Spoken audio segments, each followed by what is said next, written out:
I think that part of it is engendered by the fact that social media amplifies conflict. And also, I think that there's a sense of the isolated on social media. But now the threats that are offered to elected officials everywhere, it's unacceptable.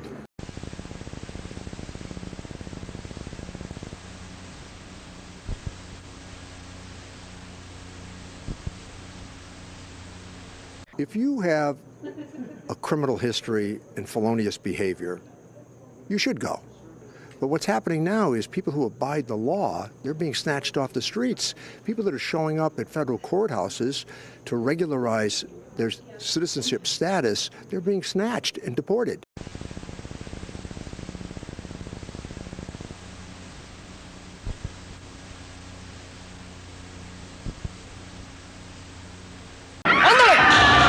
It was the combined Social Security benefits of my grandmother, my aunt, and my parents that allowed me to go to college. It is totally unacceptable that many of our seniors struggle to pay for necessary medications. And yet, there are those who would decrease Social Security benefits. If we can afford to give huge tax breaks to multimillionaires and billion-dollar corporations, we can afford to take care of our senior citizens. I'm Richie Neal, and I approve this message. Happy birthday, dear Medicaid.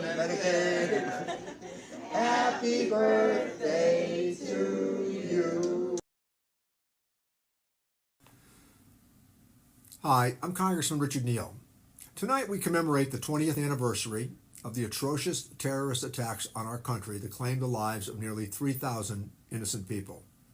While 20 years have passed since the planes hit the Twin Towers in New York, the Pentagon in D.C., and a field in southwest Pennsylvania, it has the strength to pull this fully loaded. That bill, which traveled through my committee, included a permanent extension of new markets at $5 billion, as well as a $3.5 billion additional allocation phased in over 3 years to help with economic recovery.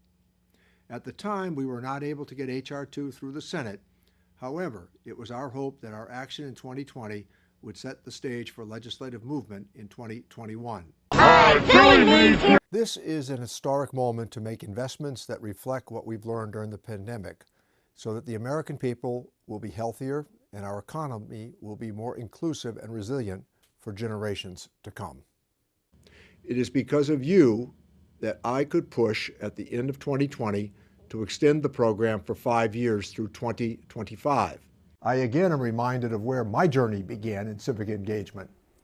On November 7th, 1960, at just 11 years old, I watched then Senator John F. Kennedy of Massachusetts speak on the steps of the Springfield City Hall.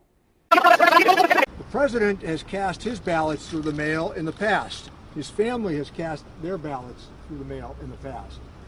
There are Republican states and Democratic states that have embraced mail-in voting, and it has occurred without even a small hitch.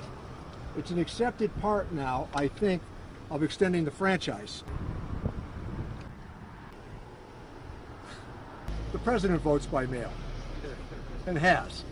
Shield your home, the snowman's shield. It was a huge win for us getting the multi-employer pension relief bill done earlier this year. As all of you know, that wasn't easy, and we had been working on this issue for many years. But we finally got it over the finish line, and I'm thankful for the support of the building trades as they helped to make sure this effort would come to fruition.